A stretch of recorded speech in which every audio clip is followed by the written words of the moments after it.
Non, c'est pour qu'on puisse l'exploiter. Alors quel est ce talent que tu as reçu de la part de Dieu? Peut-être que tu as un talent artistique.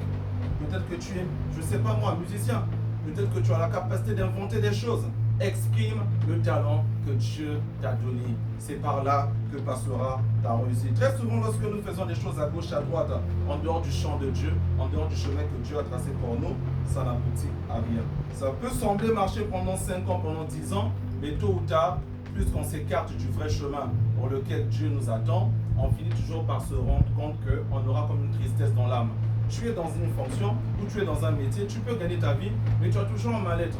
Pourtant, tu vois dans ton travail rien de péché. Tu vois dans ton travail rien de bizarre. Mais tu as l'impression que toi-même, tu n'es pas satisfait du travail que tu fais. Mais à cause des années passées, de l'expérience, de la peur, de la reconversion professionnelle, voilà que tu peux rester à l'intérieur jusqu'à la fin de ta vie et être extrêmement triste.